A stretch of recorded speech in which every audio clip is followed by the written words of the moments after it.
Shalom saudara, dari seorang pria yang bekerja di Singkawang, Kalimantan Barat, usia 38 tahun.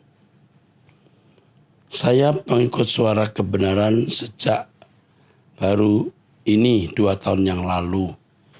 Kami suami istri jualan kue, gara-gara COVID kami bangkrut, lari ke Kalimantan Barat, daerah pedesaan. Nama kampung Sosok Tayam. Kami kesulitan hidup, berbagai penderitaan, ikut orang, tanam bibit sawit, gaji bulanan nggak pernah kami dapat, dan kami kerja keras di situ tanpa gaji, tapi hanya kasih uang makan, karena bos bangkrut gara-gara proyek lain. Bukan hanya itu, kami dapat uang pinjaman juga dipinjam sama bos ini. Kita merasa kasihan karena dia mau menyelamatkan kerja proyeknya. Uang yang kami dapat dari mama saya dan dari cece saya total puluhan juta. Tetapi kami tidak sempat menikmati uang hasil pinjaman ini. Semua dipakai oleh bos. Semakin hari berminggu-minggu berlalu, kami kesulitan makan. Kebutuhan sehari-hari tidak ada uang untuk beli makan.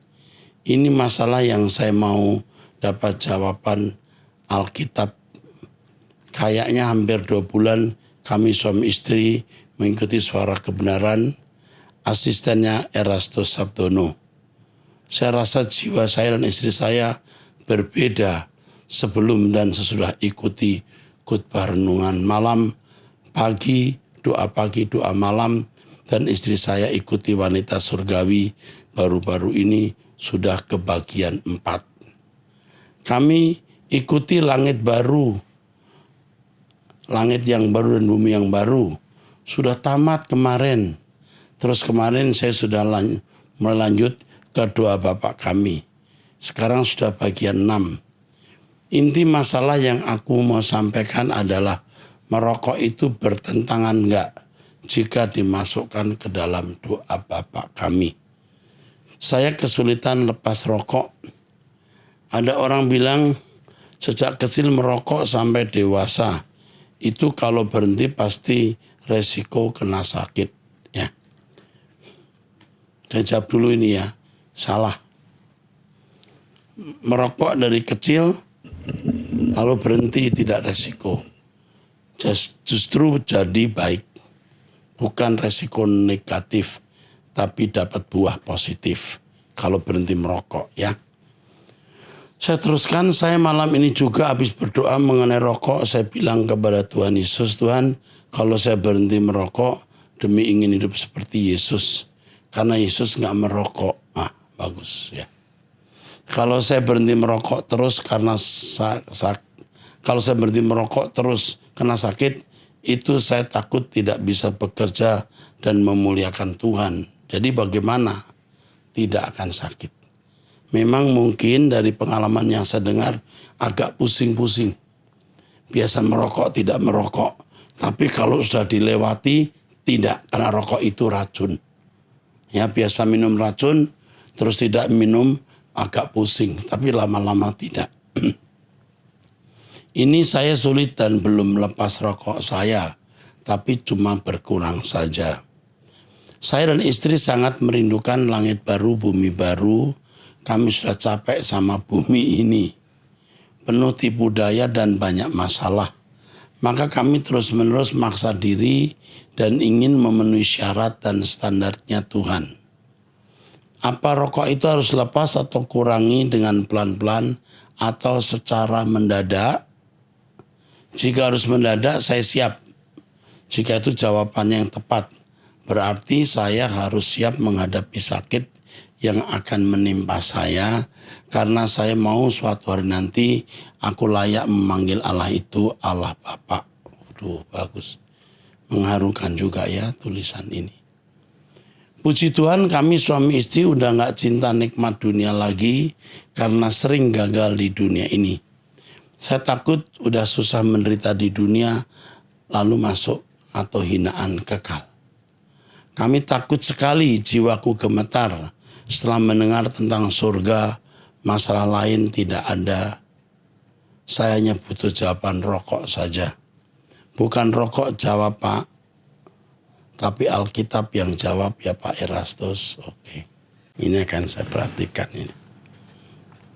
Yang pertama Bapak, ya ini masih muda ya, kamu harus tahu dalam doa Bapak kami ada kalimat, datanglah kerajaanmu, jadilah kehendakmu di bumi seperti di surga.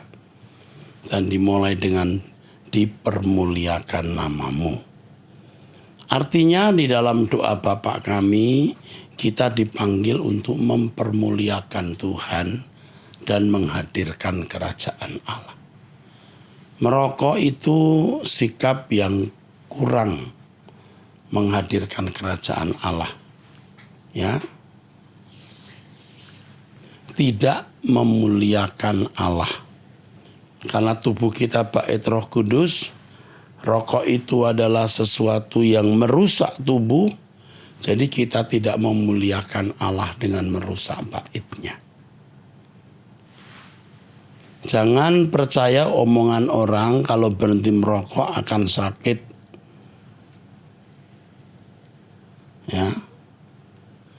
Ya ini sangat sakit. Ya, tapi kamu harus bisa melewati.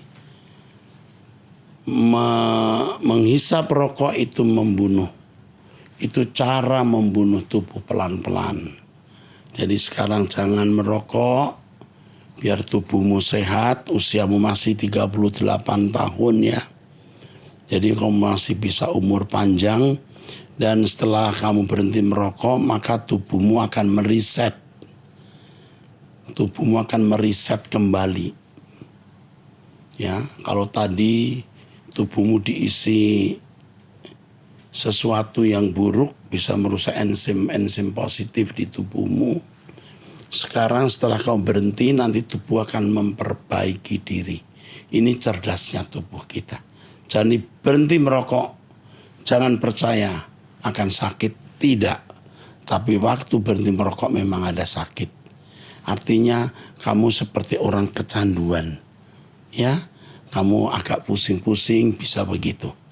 Tapi bisa dilewati. Saya senang mendengar kesaksianmu. Kamu hebat. Ya, kamu hebat. Tuhan memberkati kamu. Ikuti terus ya. Doa pagi, dengar khotbah. Kita akan ketemu di langit baru, bumi baru. Saya senang juga mendengar ucapanmu. Saya sudah bosan ya hidup di dunia yang penuh tipu daya ini. Benar, saya juga mengatakan hal itu.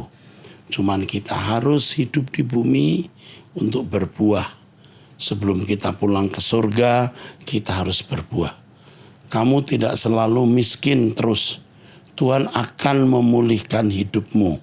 Memang kamu tidak menjadi kaya raya, tapi kamu cukup dan kamu bisa membantu pekerjaan Tuhan. Pegang ucapan saya ini, kamu akan melewati keadaan sulit ini. Pasti kamu tunggu waktunya dan bisa tidak lama. Tuhan memberkati. Dari pria usia 40 tahun ya, belum menikah, belum bekerja. Salam Pak Eras, mengapa hidup saya serba susah dan sulit? Saya bingung dengan kehidupan saya. Pak, saya sulit mendapatkan pekerjaan Pak. Dengan keadaan seperti itu bagaimana dengan masa depan saya Pak? Oh iya Pak, belum lagi saya ada masalah dengan keluarga saya, antara kakak dan adik saya. Ingin sharing atau menceritakannya di sini, tapi takut kepanjangan Pak. Bagaimana baiknya? Pasti kamu akan dilayani oleh konselor kami yang juga berumur cukup untuk bisa membimbing kamu. Apa yang sebenarnya sedang terjadi dalam hidupmu? Usia 40 tahun belum menikah dan belum bekerja. Ada satu kalimat yang kamu harus dengar dari saya. Keluarlah kamu dari rutinitasmu. Kalau kamu tidak keluar dari rutinitasmu, kamu tidak akan berubah. Saya tidak tahu rutinitas kamu apa. Jangan hidup dengan cara yang sudah kamu jalani selama ini. Tapi hiduplah dengan rutinitas yang baru. Ya, bangun pagi, lalu mulailah dengan kesibukan, mulailah dengan aktivitas-aktivitas yang bisa membuat kamu melepaskan diri dari rutinitasmu. Pegang ucapan saya ini, keluar dari rutinitasmu maka hidupmu juga akan diubah. Oke. Yang ketiga, dari seorang pria usia 47 tahun tidak menikah. Salam sejahtera Pastor Sabdono. Saya mengulang kirim BA karena yang pertama tidak sesuai format. Pada Abam 390 saya meminta pastor untuk mendoakan ibu saya yang menderita kanker stadium 4. Puji Tuhan setelah dimuat di Abam, 2 minggu kemudian ibu saya pulang untuk selamanya. Sebelum beliau pergi, beliau selalu mewanti-wanti saya untuk tidak dilanjutkan ke ICU atau memakai ventilator. Jadi kesehatannya memburuk. Saya dan adik saya membawa beliau ke rumah sakit. Selama 9 jam beliau bertarung karena kanker sudah menyebar ke paru-paru. Selama hidupnya beliau melakukan baik di mata manusia. 2 jam sebelum kepergiannya saya menandatangani surat pernyataan supaya dia diberikan pertolongan tanpa harus masuk ICU. Apakah yang diwasiatkan ibu ke saya itu benar dalam pandangan Alkitab? Bisa saja ibu yang baik, ibu yang dituntun Roh Kudus untuk tidak dituntun Roh Kudus untuk tidak perlu dibawa ke ruang ICU. Toh percuma. Lebih bahagia ibu pulang ke rumah Bapak dan bersama dengan Tuhan Yesus di negeri di mana tidak ada penderitaan, tidak ada kemiskinan, sakit penyakit, tidak ada perlakuan tidak adil dan lain sebagainya. Oke, saya kira cukup jawaban saya. Ada tulisan lain di sini yang tidak boleh saya baca. Saya tidak tahu ini maksudnya apa. Ini harus saya bantu segera ya. Setelah saya membacakan ini akan saya telepon dia. Ini karena sensitif nih. Dia membutuhkan bantuan. Dan saya akan membantu. Oke, dari wanita usia 37 tahun single. Salam Pak Era, saya jemaat GSKI Arta Gading. Pak Era, saya mau bercerita. Saya lahir dari keluarga muslim dan saya sudah menerima Tuhan Yesus sejak usia 16 tahun dan bahkan saya sudah dibaptis. Nah, yang jadi permasalahannya, mama saya tidak bisa menerima saya kalau sudah ikut Tuhan Yesus. Tapi mama saya tidak memusuhi saya, bahkan keluarga saya pun sayang sama saya. Nah, sekarang saya punya calon suami. Calon suami saya juga orang Kristen, terlahir dari keluarga Kristen sejak kecil. Tetapi mama saya menyuruh saya untuk nikah secara muslim di KUA. Sedangkan saya dan calon suami saya bersikukuh maunya pemberkatan di gereja. Hingga sampai saat ini belum mendapat restu dari mama saya, padahal dia sudah 3 kali meminta, tetapi tidak diberi keputusan pasti. Menurut Pak Eras, saya harus bagaimana dengan situasi seperti ini? Terima kasih Pak Eras. Kamu harus tetap menikah di gereja. Kamu tidak boleh menyangkal Tuhan Yesus dengan mengucapkan pengakuan yang itu tidak sesuai dengan pengakuan iman Kristen. Kamu jangan berpikir dengan pemberkatan nikah di gereja, lalu ibumu jadi anfal, lalu ibumu jadi menderita. Belum tentu. Percayalah Tuhan akan mengatur dengan sempurna. Tetap pemberkatan di gereja. Ya, tetap dalam iman Kristen. Tidak menyangkal Yesus. Itu saja. Ya. Oke. cukup. Dari pria usia 37 tahun sudah menikah, memiliki 3 anak di Sulawesi Utara. Salam Pak Era, saya sejak kecil bergereja di Protestan, ikut orang tua. Tapi kekristenan saya tak bermakna. Usia 19 tahun saya merantau ke kota dan di usia 23 tahun saya masuk gereja karismatik, berjemaat di situ dan dibaptis Islam. Di situ saya mulai paham keinginan Tuhan dan mulai membangun hubungan intim dengan Tuhan. Usia 26 tahun saya balik ke kampung dan masih bergereja di karismatik di sinode yang sama. Dan mulai ikut pelayanan di gereja. Tapi sejak usia 33 tahun saya tidak ikut lagi pelayanan karena saya merasa tersandung dalam hal karunia bahasa roh, bahasa lidah. Ya, dalam karunia, tersandung dalam hal karunia bahasa lidah.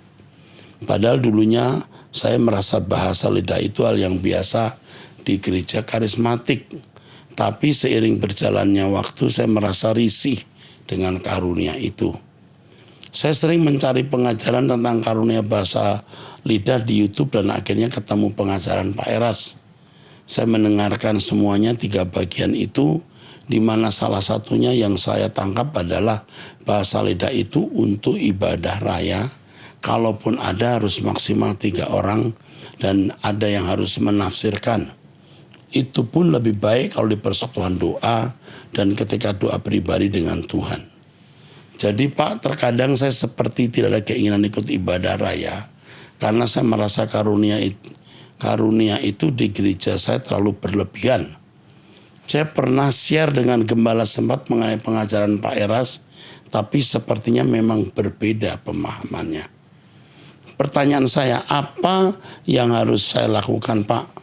Mau pindah gereja lagi tidak enak dan malu. Tapi mau bertahan saya tidak nyaman.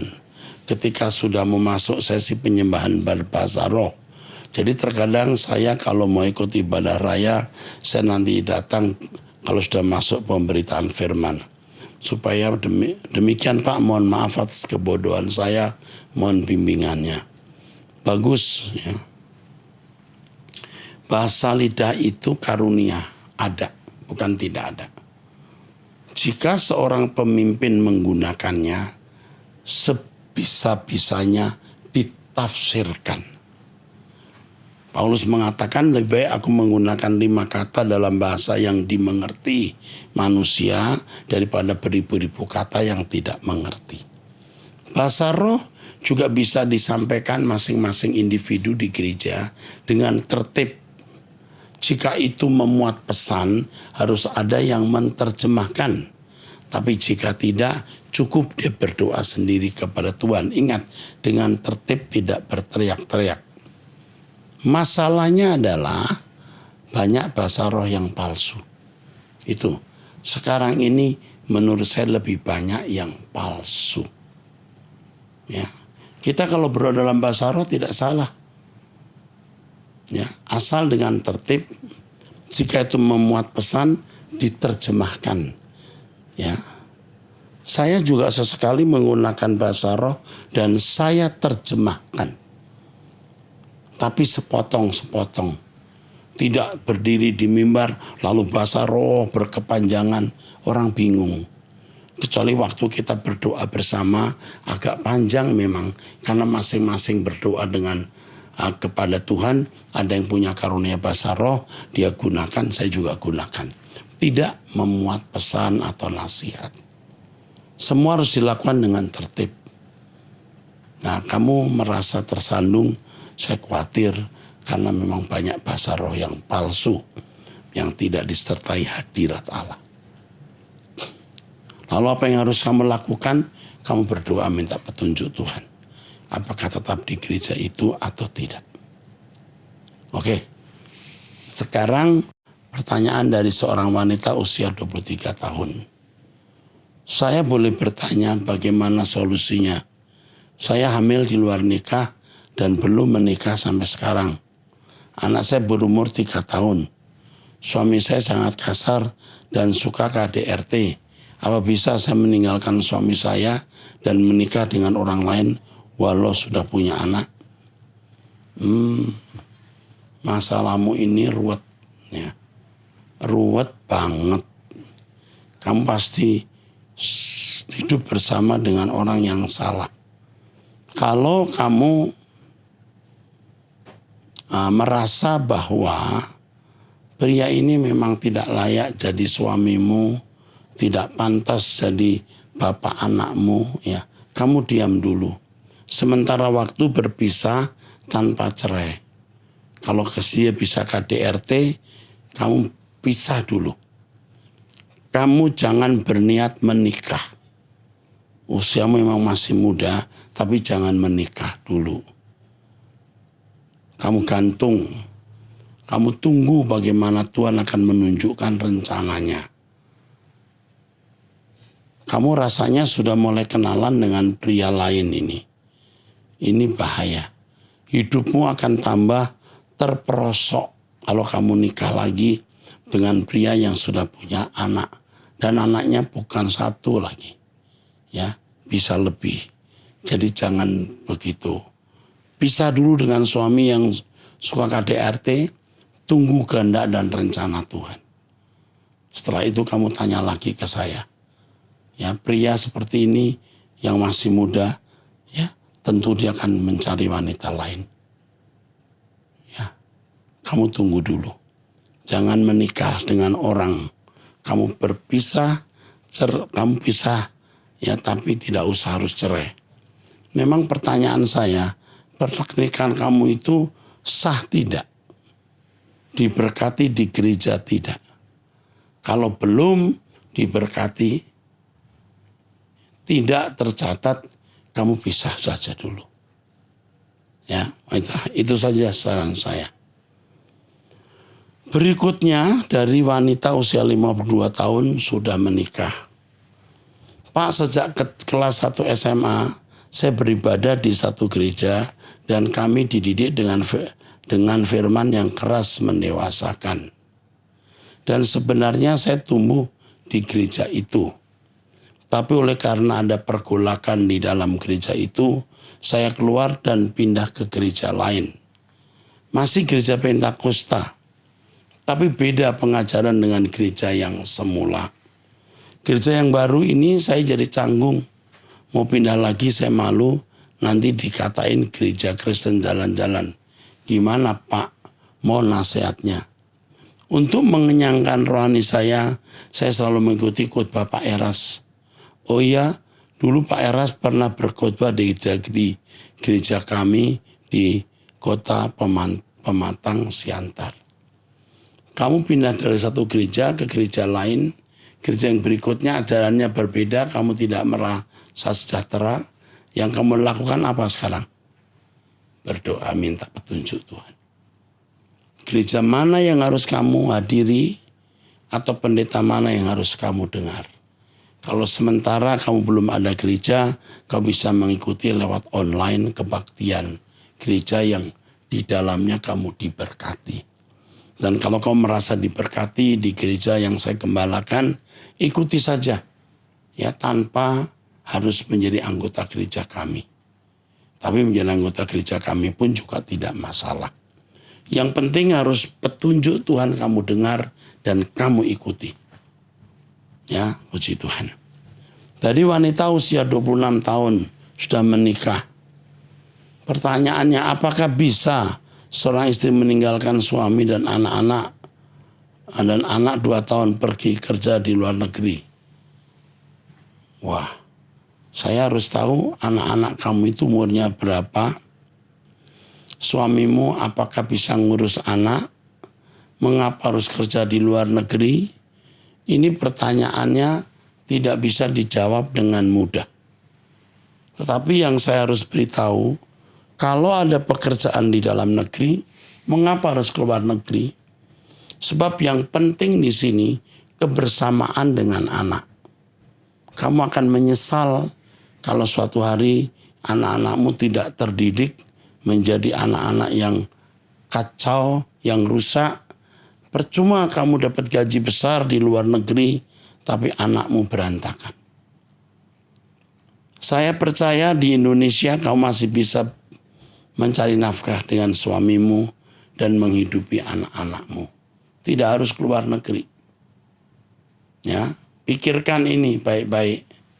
Di dalam negeri kamu bisa hidup, tidak harus keluar negeri.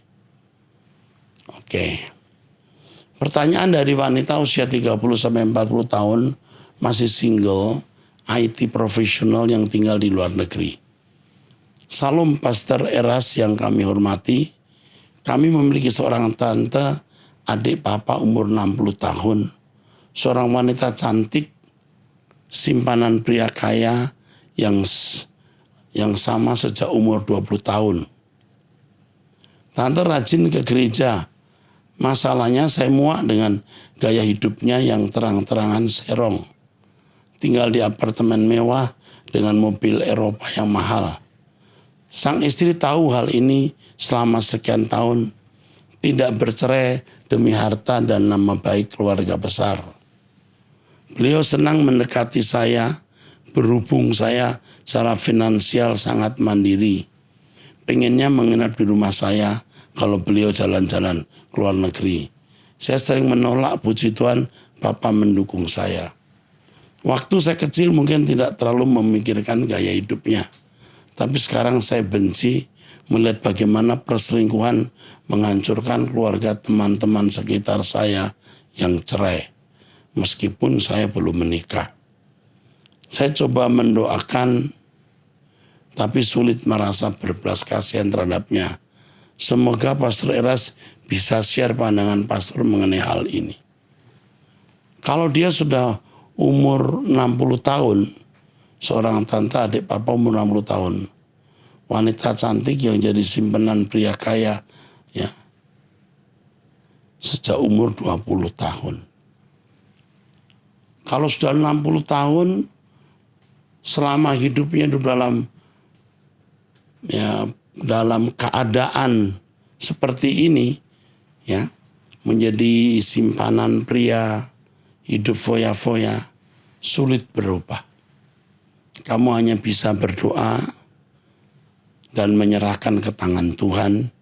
Jika kamu punya kesempatan bertemu dengan dia, kamu bisa bicara, bicaralah. Ajarkan kebenaran. Jika tidak, jangan terlalu kamu pikirkan kalau itu memang bukan bagianmu. Kalau itu memang bukan bagianmu, kamu tidak perlu pusing. Kamu tidak bisa menjadi pahlawan kalau Tuhan tidak mengangkat kamu jadi pahlawan. Tapi saya apresiasi bebanmu untuk orang lain. Jadi kamu berdoa saja. Kebencianmu terhadap dia itu tidak membuat dia berubah. Kebencianmu justru kontraproduktif. Kamu tidak akan bisa memiliki beban yang tulus untuk keselamatan jiwanya, dan kebencianmu itu menjadi racun dalam dirimu. Jadi kamu tidak merasa perlu benci, marah, atau apapun, itu urusan dia dengan Tuhan, bukan urusanmu. Tapi kamu harus berbelas kasihan. Seperti yang kamu tulis di sini, kamu punya beban, berbelas kasihan padanya. Itu cukup, ya. Jangan membenci. Kiranya Tuhan memakai kamu untuk menyelamatkan dia di sisa umur hidupnya. Masih bisa. Usia 60 tahun, dia masih bisa hidup 10, 15, 20 tahun. Masih bisa disadarkan. Tapi saya beritahu ya, sulit. Oke, Tuhan memberkati. Sampai jumpa di episode yang akan datang. Tuhan memberkati.